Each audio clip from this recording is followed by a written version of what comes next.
Usa ka pagtuo, usa ka tingog,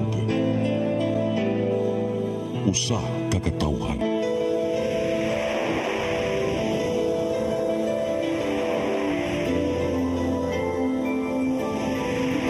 Cebu Catholic Television Network.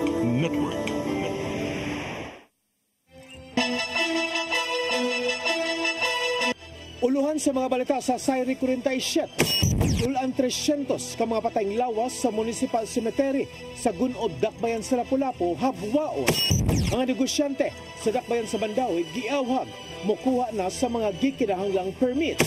Ulan tunga sa bilyon ka pesos nga balor sa mga nasakmit nga illegal nga drugas gisuno.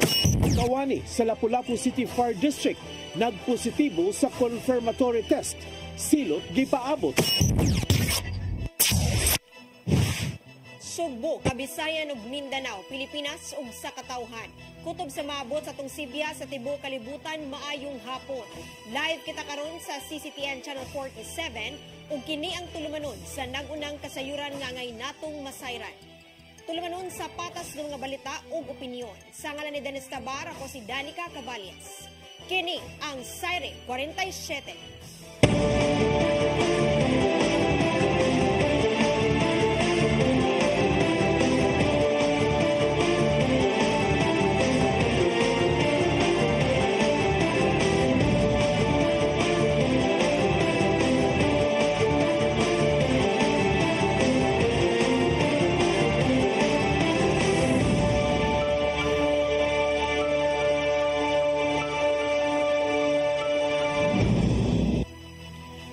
Kompletong detalye sa mga balita.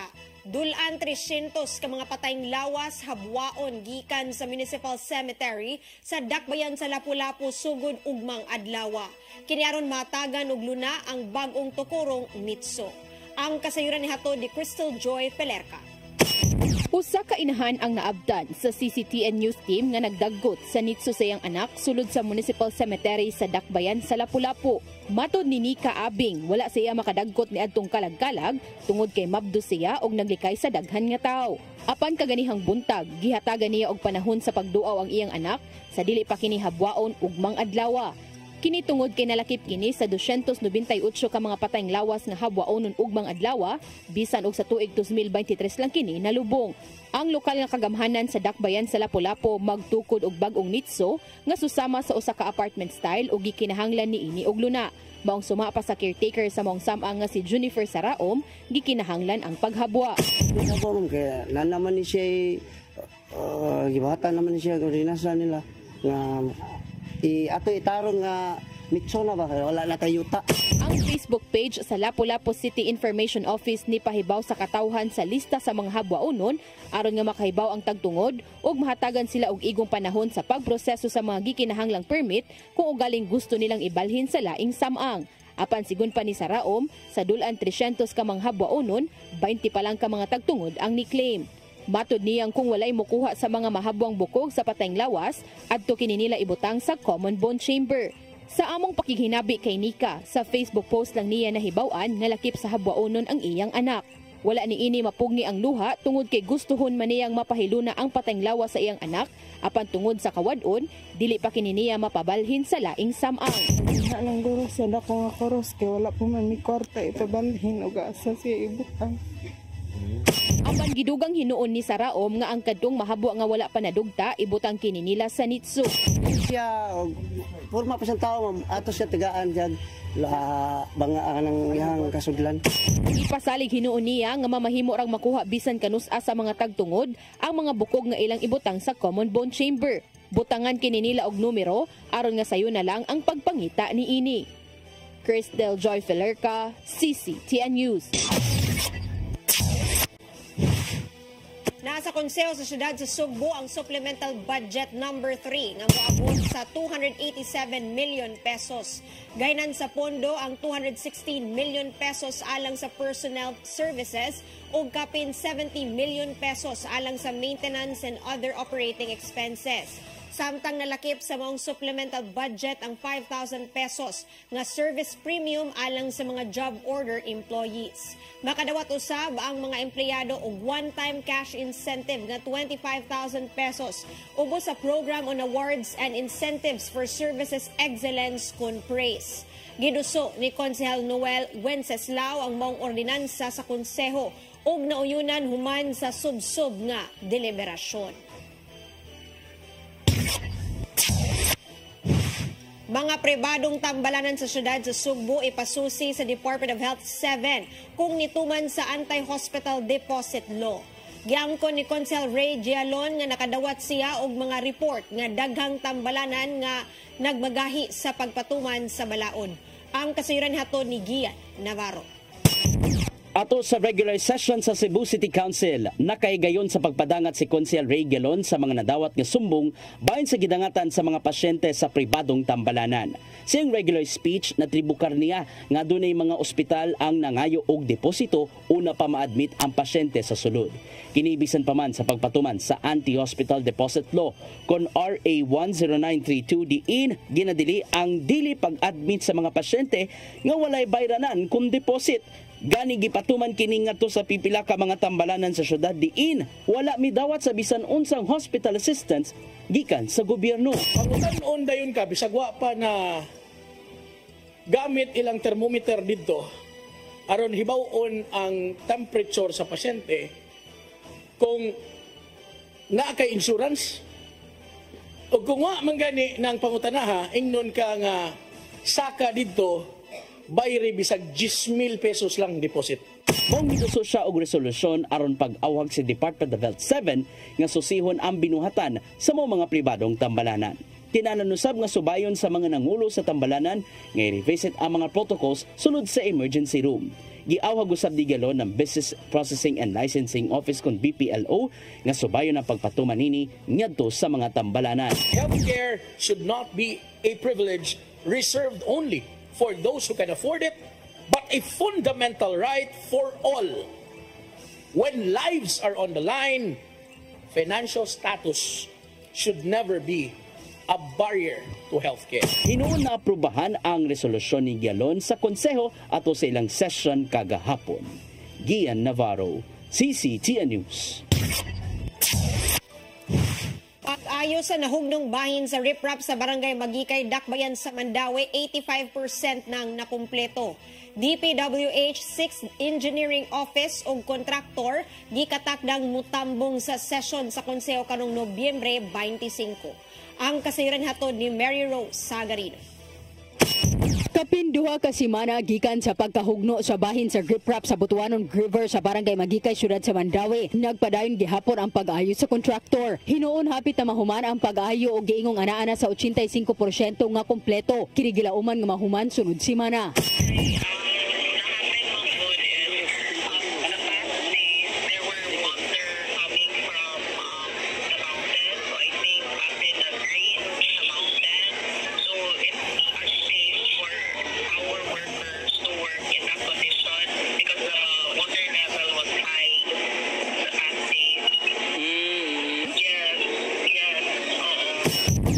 Ang 15 meters nga bahin sa riprap ni atong Oktubre 29 tungod sa giingong kusog nga uwan og liquefaction sa water pipeline gikan sa duol nga kumpanya nga hinungdan nga natrap ang tubig luyo sa riprap. Ang pag-ayo gipalugwayan ngadto sa 30 linear meters apil ang kilid sa nahugno aron pagsiguro nga stable ang proyekto. Ang nahugno nga riprap bahin sa 6,900 linear meters nga flood control project nga gipatuman sa DPWH at sa milabay nga duha ka tuig sa Butuanon River. Kini proyekto ni Congresswoman Imar Ilolay Papuano Dizon. Ang updated nga flood control project sa Magikay gipunduhan og 127 milyones pesos. Ang DPWH at 6th Engineering Office og Zelrech Construction gikatakdang motambong sa sesyon sa konseho karong Nobyembre 25. Giplano sa syudad nga mopahigayon og joint inspection sa tibuok flood control project kuyog ang City Engineering Office.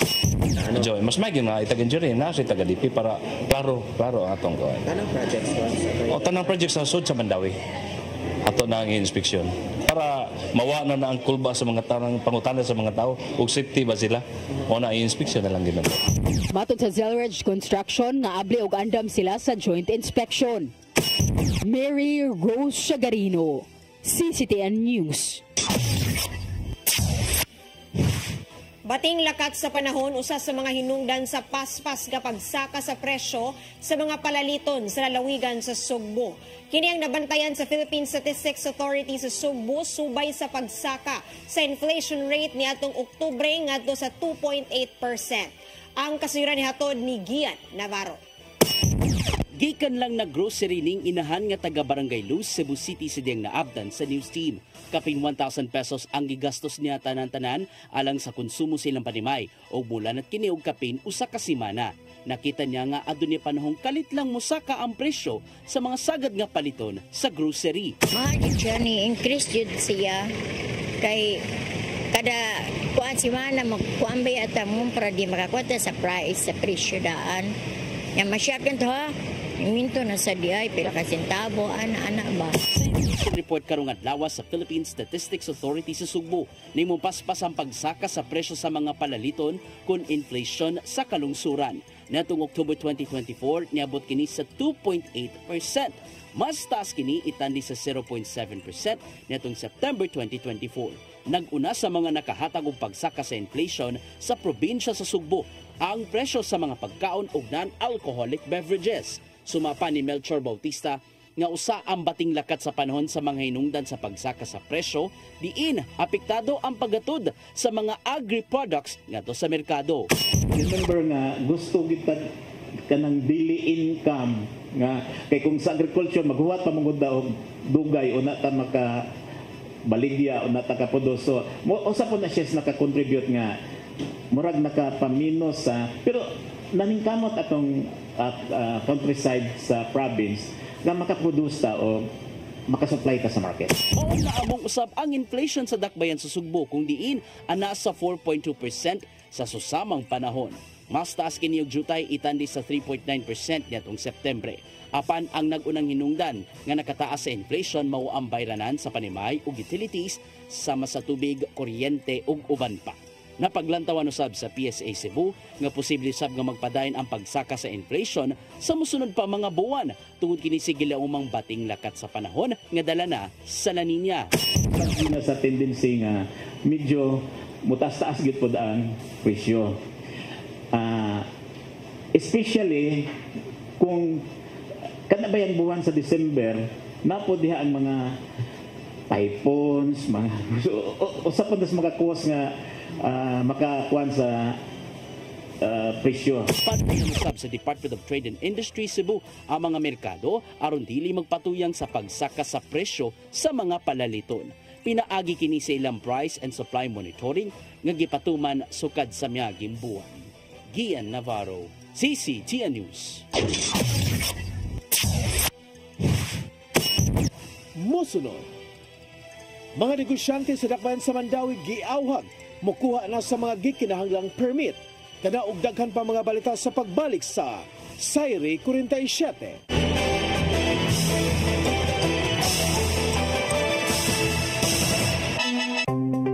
Discover the beauty of the Philippines.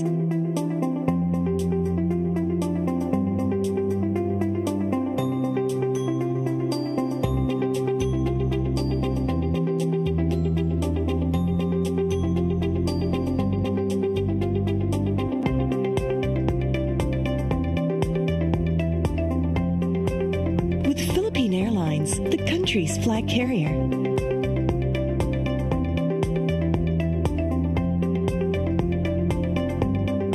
The airline that lets you feel the warmth of the nation.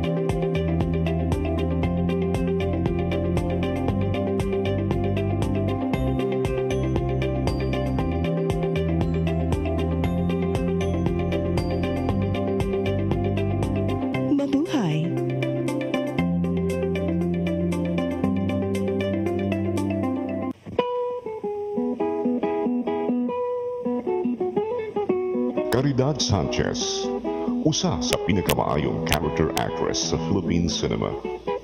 Sa iyang kabatanon, iyang danggong mahimong abogado, apan may patibabaw ang iyang gugma sa pag-arte. Estudyante pa lang, dihang nagasuod sa Visayan movies sa iyang unang pelikulang Giuluhan o Di Makaling.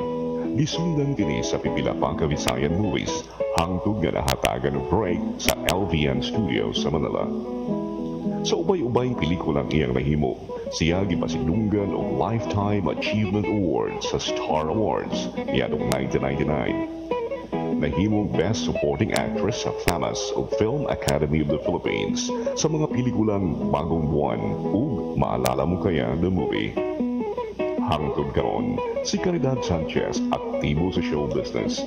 Da ang tingog sa mga Subuanon kakanunay nagpaluyo kaniya. Caridad Sanchez, Karbo sa Subo, Subuanon ni. Start today. Unlock the secret to a healthier you. You're worth it. Health is wealth. Health Plus. CC Flow and Health Lift Plus. Health is wealth. Migo George! Oh, ako? Naon sa maning tanawan eh, oh? Kalma lang Migo Dido. Siya ko Dido, naman sa sili. Sa'yo na. Oh, kano sa ba ka mo mabutan? Murag mao siguro na inyong hiwat, ha? Oh, pagtagsa mo ni. Your path to a new start. Nutrition. Exercise and elimination. Water. Sunlight. Temperance. Air. Rest and recreation. And most of all, trust in God. Learn from our doctors.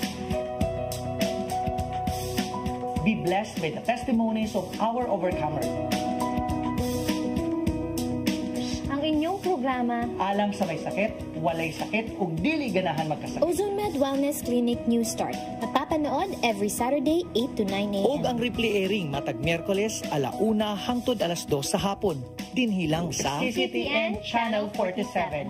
New Start, Ozone Med Health and Wellness Talk.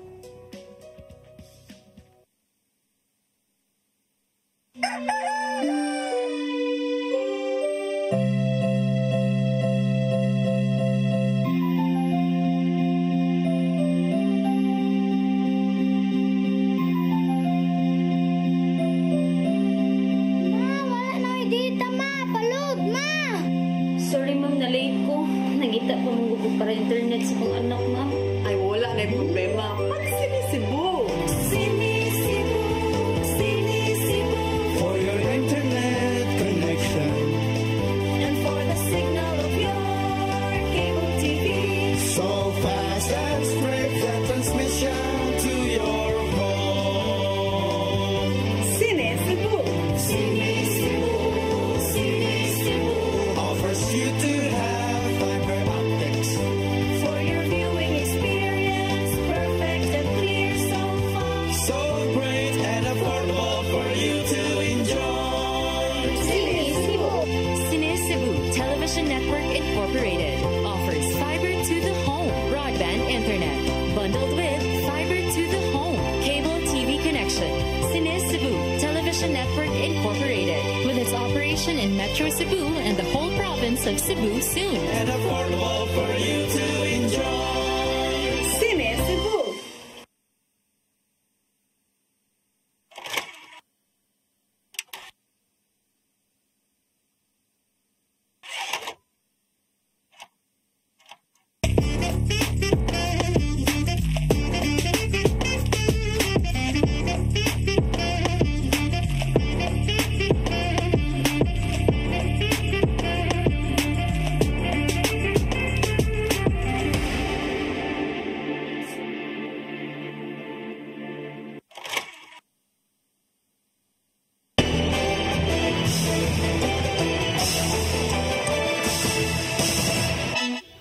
Balik sa atong mga balita, Business Permit Licensing Office sa siyudad sa Mandaue niauhag sa mga negosyante sa pagkuha sa mga gikinahanglang permit. Kinahanglan usab silang mananghid sa ilang buhatan kung adunay special event karong Pasko. Ang kasayuran hatod ni Mary Rose Sagarino.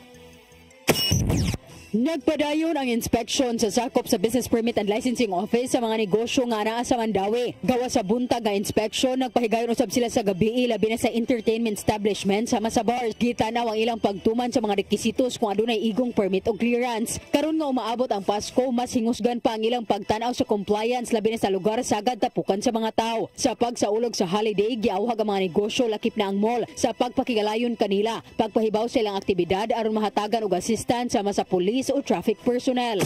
Kanang especially nga natin mga bagong ablika ron. So we don't want to ganing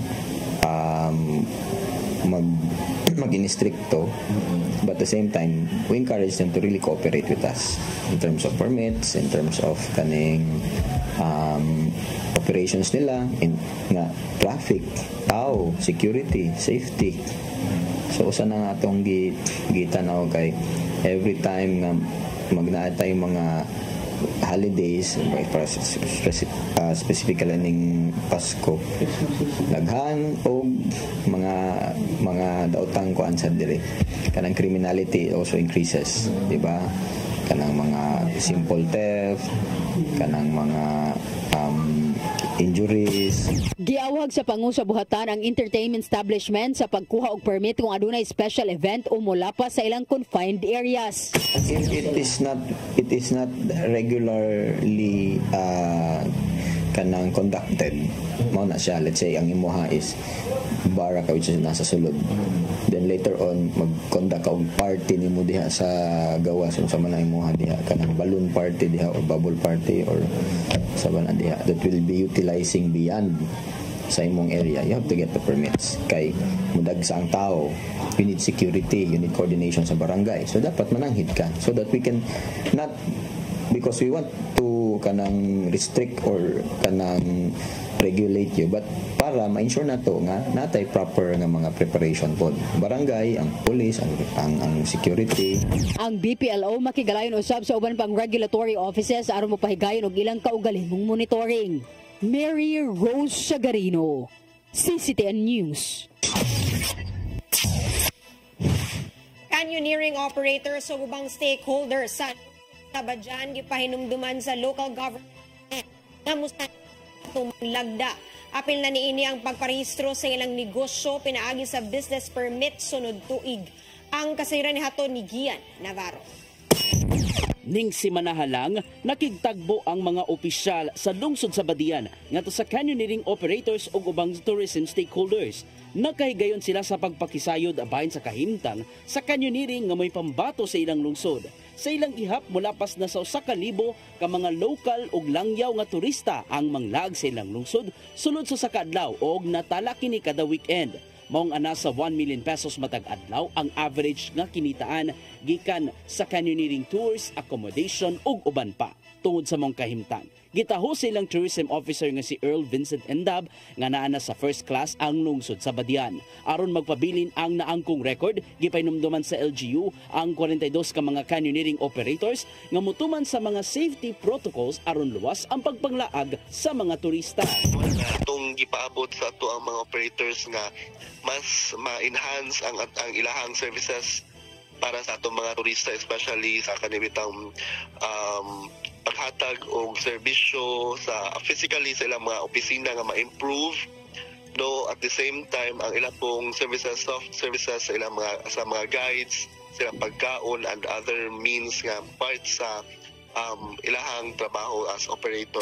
Gawa sa mga canyoneering operators, gipahinumduman usab sa LGU ang mga tag-iyaw og establishmento nga mobayad pirmi silang buwisan kada quarter. Apil na usab ang pagproseso silang business permit karong Enero sunod tuig. Nasayran nga usa ka na sa gikinahanglang rekisitos aron mahimong legal ang operasyon. Gawas nga makabot ang taas nga standard sa turismo, ipatigbabaw kanunay ang luwas ug haruhay nga kasinatian sa ilang mga bisita.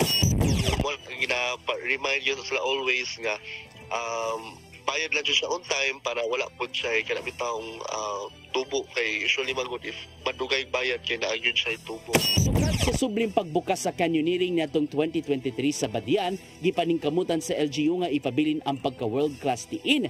Gipalig-on kini sa mga ordinansang gipatuman. Gian Navarro, CCTN News. Gisusi sa Environmental Management Bureau 7 ang kahimtang sa hangin sa Subo. Human sa nasinating light haze kaganiyang buntag.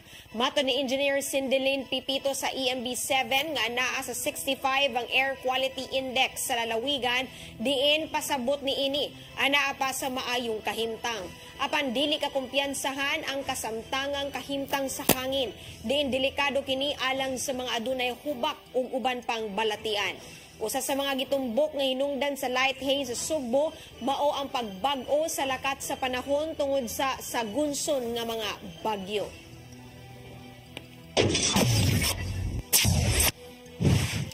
Sa laing balita, kanhi Presidente Rodrigo Duterte anda mutambong pagbalik kung nipatawag sa Quad Committee sa Kongreso. Kini taliwa sa iyang pangangkon sa pagpatuman sa dugoong kampanya batok drogas. Ang kasayuran ni hatod ni Gian Navarro. Anda mutambong si kanhi Presidente Rodrigo Duterte kung ugaling ipatawag sa pagbalik sa Quad Committee sa Kongreso. Subay kini sa nagpadayong investigasyon bahin sa naitabong mga pagpamatay ato sa kampanya batok sa ginadiling drugas sa iyang pangatungdanan. Apan musanong lang sa panawagan si Duterte kung ang Kongreso mo'y manubag sa iyang plitihan. Sunod nga ipahigayon ang hearing sa Quad Committee karong November 21. Atol sa hearing kagabi nga nilanat hangtod kadlawon, daghan ang nahimo mga pag-angkon sa kanhi Presidente bahin sa iyang sistema sa drug war campaign. Sama na lang sa mga naamong sa pagpamatay ato sa pagresponde sa mga sakop sa kapulisan matag drug operation. Gibutyag ni Duterte nga nakahigayon siya sa pagtanom og mga ebidensya sama na lang sa mga shabu ngadto sa matag subject sa operation. Alang gihapon sa kanhi Presidente, walay gamit og walay jurisdiction ng ICC sa nimong pag-angkon. Bisan pa man og giawhag niya ang International Criminal Court nga dalion na lang ang pagkasikop niya. Baski nag-handcuff ako, I would be very willing to go there. Anytime. Totoo yan. Sa edad ko na ito, I'd rather spend my time. Maganda ang prisuhan doon, sir, komportable. Doon na lang ako magtapos ng buhay ko.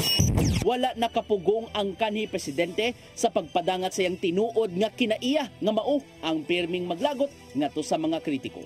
Sama na lang sa nimong pagbutyag ni kanhi Senador Antonio Trillanes IV nga igo lang gipanalipdan matud pa sa Administrasyong Duterte si kanhi Presidential Advisor Michael Yang.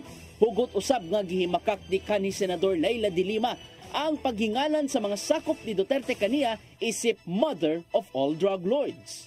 I was cleared of all 3 drug cases. I underwent the whole process. Dumaan po ako sa buong proseso kahit mahirap, masakit para sa akin. Kinulong ako ng almost 7 years na hindi na po nila yan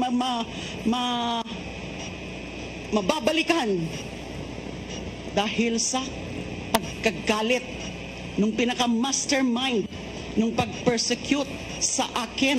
Wala hinoy planong babagan sa gobyerno ang pagtahan ni Duterte ngadto sa International Criminal Court. Sumapa ni Executive Secretary Lucas Bersamin kagahapon iluhon sa gobyerno kung ugaling mo paggawas man og Interpol og red notice.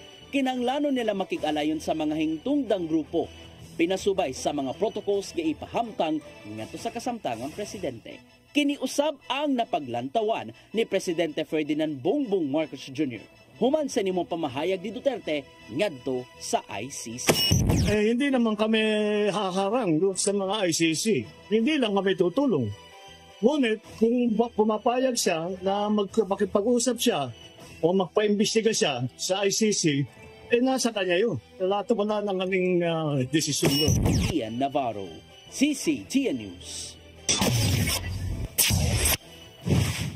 May pasalig ang legal counsel ni retired Police Colonel Royina Garma na walay planong mutago sa Amerika o walay nasugat ng problema sa iyang visa sa dihang mibiya sa Pilipinas.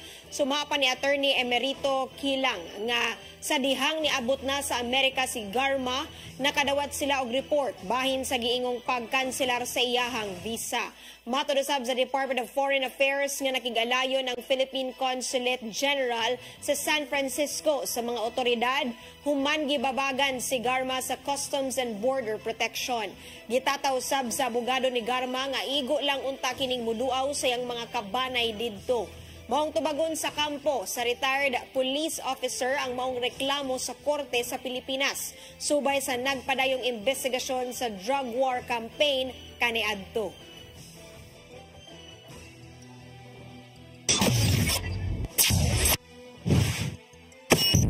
Mosunod, dulaan tunga sa bilyon ka pesos nga balor sa mga nasakmit nga illegal nga drugas gisunog kana og daghan pa mga balita sa pagbalik sa Sayri 47.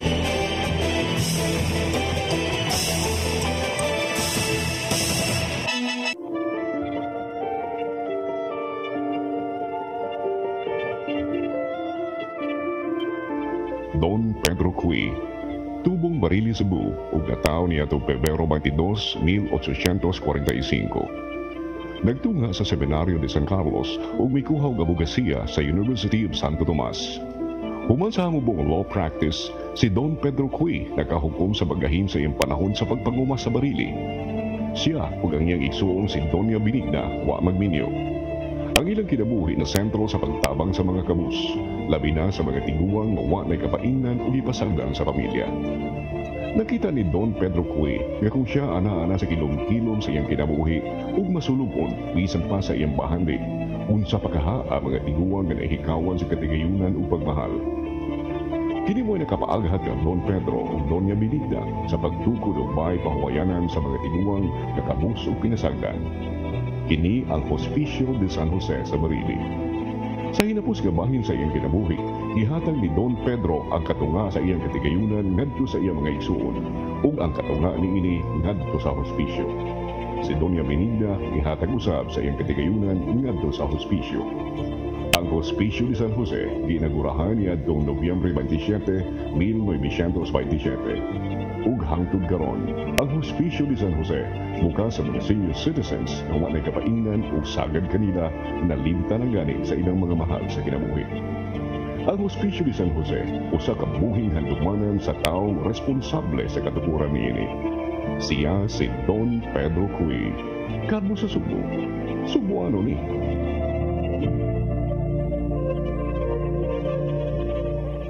Your path to a new start. Nutrition. Exercise and elimination. Water. Sunlight.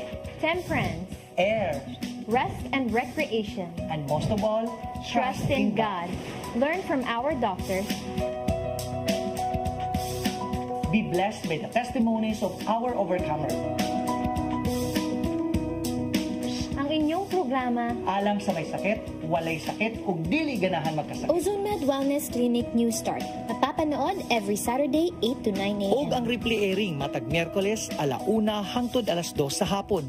Dinhilang sa CCTN Channel 47. New Start, Ozone Med Health and Wellness Talk.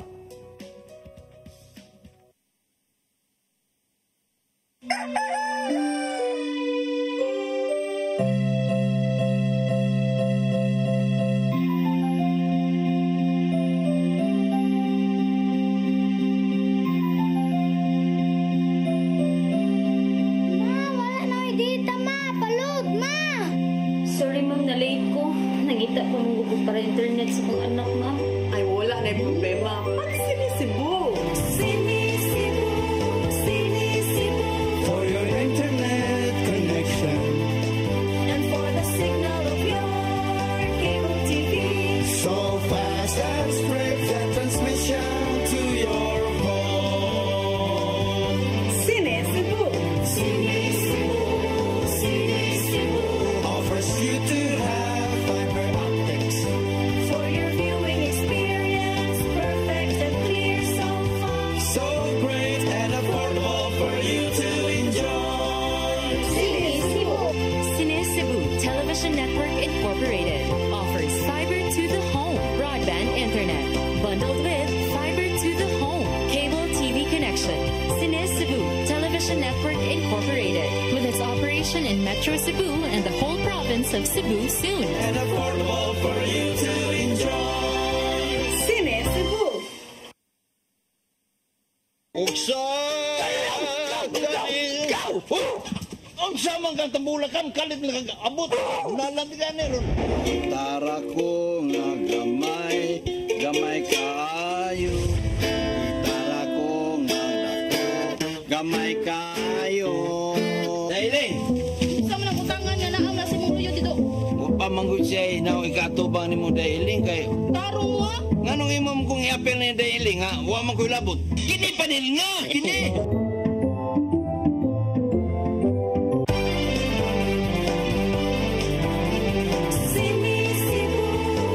For your internet connection And for the signal of your cable TV. so fast and straight the transmission to your home. Sini Cebu Offers you to have fiber optics.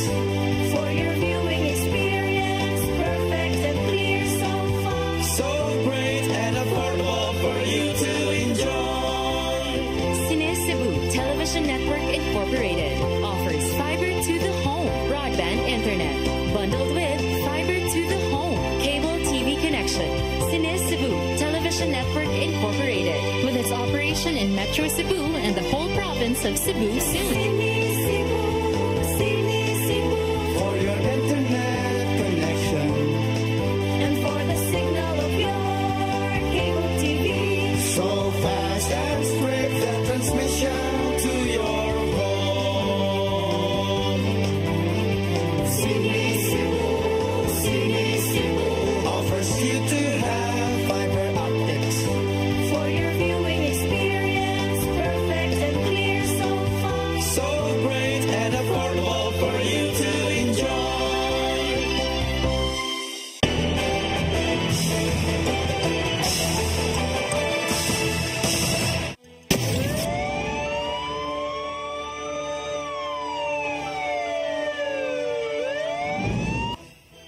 Balik sa atong mga balita, dulan tunga sa bilyon ka pesos nga balor sa illegal nga drogas. Gikan sa mga nanglabay nga operasyon sa PNP, gisunog sa punerarya uban sa pagtugot gikan sa korte. Kinina ang labing dako nga balor sa drogas ang gisunog sa Philippine Drug Enforcement Agency 7 sulod sa 8 ka tuig. Ang kasira ni hatod ni Arnold Bustamante. Moabot sa 71 ka kilo sa shabu, 3 ka kilo sa marijuana, 55 ka tableta sa ecstasy o ubang nga ginadiling drugas nga mobolor ang tanan sa dulan na tunga sa bilyon ka pesos. Nadunay kamanduan sa korte ang gisunog sa thermal facility sa Cosmopolitan Funeral Homes Incorporated sa Dalan Junquera sa Dagpay sa Sugbo. Kini na ang ika-14 ka distraction sa mga nasakmit nga illegal nga drugas sa Police Regional Office 7 of Philippine Drug Enforcement Agency 7. Din mausab kini ang labing dako nga balor sa illegal nga drugas nga ilang gisunog sukan nadtong 2017. Ang pagsunog sa mga illegal nga drugas gisaksihan kini sa mga elected officials o mga representante kan sa Department of Justice, Public Attorney's Office, Civil Society o ang media sa Sugbo nga mo'y mandato ubos sa Republic Act 9165 o Dangerous Drugs Board Regulation No. 1 Series of 2002. Mato ni Director Alex Tablate, ang pangulo sa PDEA 7, nga kung wala pa masakmit sa kapulisan o sa ilang ahensya ang maong ginikanon sa illegal nga drugas o napunta kini sa karsada, dako kayo ang ilang sagubangon nga problema. For the last 8 years, the amount of illegal drugs destroyed is 2,356,590,737.38. Okay, just imagine that amount of illegal drugs. Kung wala nga siya na-seize or na-recover sa atong mga operatives. And of course, PDEA 7 is very grateful and thankful sa atong mga partners from the PNP. Ipasabot ni Tablate nga bisan sa kadaghan sa illegal nga drugas nga masakmit karon, apan dili na kini susama kaniadtong panahon nga naa sa Pilipinas lutuon ang shabu human bungkaga ang tanang shabu laboratory sa Malabeng administrasyon. Apan dunay nako nga hangit ang isagubang karon sa mga tinugyanan sa balaod, sanglit ang mga dagkong drug player karon muangkat na lang kini shabu gikan sa gawas sa nasod sama sa Myanmar ug Afghanistan. Isa kay kini matud pa sa barko apan dili matud pa kini idunggo sa mga pantalan sanglit nila kini nga ihulog sa dagat ug tultulon lang kini pinagi sa gitaon nga GPS kung Global Positioning System. Dala na sila o sa idalhan. Barko. Mga barko. Ang barko, hindi na kinahanglan nga mudak na. Kaya naman, kay high-tech na po ng diskarte. ay hulog ra na sa dagat, na ay GPS, ihatag ang coordinates, inag-receive na, kabalo na sila asa atoon. So that is something nga challenge for us sa mga operatives. But on the part sa mga operatives, naghimo po tawag mga efforts kung on how to kumbaga pag-solve ani nga problema. Pinapay mo sunod nga mga pagsunog ipaygay ng PDS-7 nga aprobado na sa mga korte sa Cebu ug Bohol lakip sa tulo ka highly urbanized cities nga mao ang Cebu, Mandawi ug Lapu-Lapu apan nilalang kini nga dunganon sa mga ebidensya nga naa sa ilang kustudiya o sa PNP Forensic Unit. Arnold Bustamante, CCTV News. Usa ka personnel sa Lapu-Lapu City Fire District nagpositibo sa confirmatory test sa paggamit og shabu. Kasamtangang gihuwat pa sa maong buwatan ang mando sa Regional Director kung unsay silot nga tubangon sa nagpositibong kawani. Ang kasayuran hatod ni Crystal Joy Pelerca. Niadtong Oktubre 15 ning tuiga, usa ka personnel sa Lapu-Lapu City Fire District ang nagpositibo human gipaubos sa kinalit nga drug test nga gipasiugdahan sa City of Lapu-Lapu Office for Substance Abuse Prevention kon CLOSUP. Ug sa nilabay nga semana, gipahibaw ni Gary Lau, ang pangulo sa CLOSUP nga nigawa sa resulta sa confirmatory test nga nagpositibo gihapon ang maong personnel. Sigun pa ni Lau, itugyan na niya ang desisyon sa nahisgutang buhatan sa mga aksyon nga ilang buhaton para sa nagpositibong personnel. Samtang ang labaw sa Lapu-Lapu City Fire District nga si Fire Superintendent Tito Purgatorio ni Butyag nga tungod kay dili sila makabuhat og disciplinary action sa ilang buhatan, gipasa kini nila sa ilang regional director.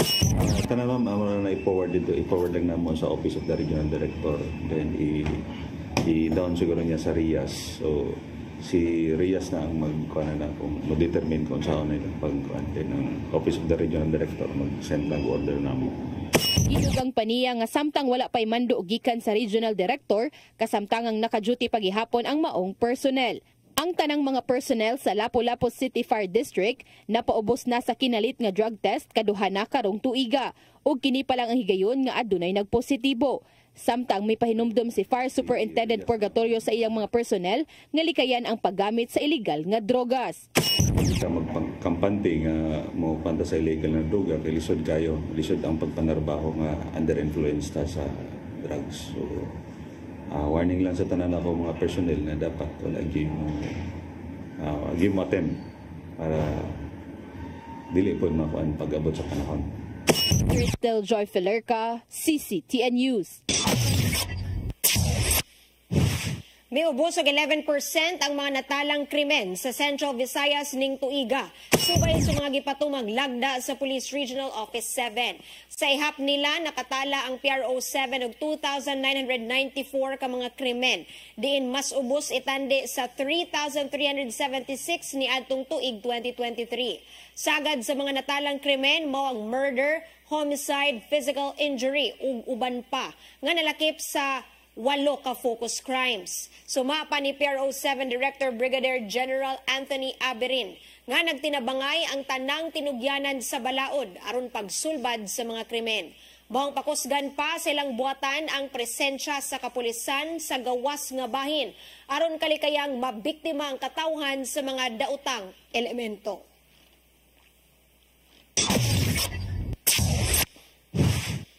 Mao kadto naglangkob sa atong mga balita sa Saire 47. Sa atong Christmas countdown, 41 ka adlaw na lang sa dili pa ang Pasko. Sa ngalan ni Dennis Tabar, ako si Danica Cabalias. Hangtod ugma sa inyong paboritong tulumanon.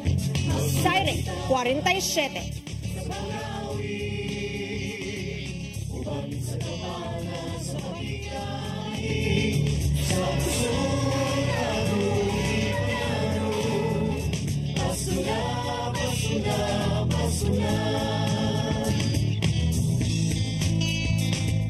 Gugma ang angay na kong paambi sa iksundan hubo, gutom sa pagmahal, kay kaniya mo lang mapatayag kung sa'y kahulugan sa Pasko. Ito sa pasungan nagpagkatao ang atong Ginoo. Pasko na, Pasko na, Pasko na, ang tulan kita sa Marawi.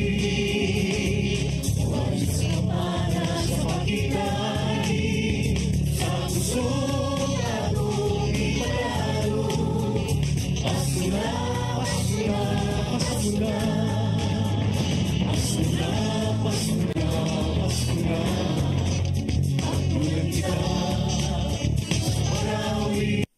today. Unlock the secret to a healthier you. You're worth it.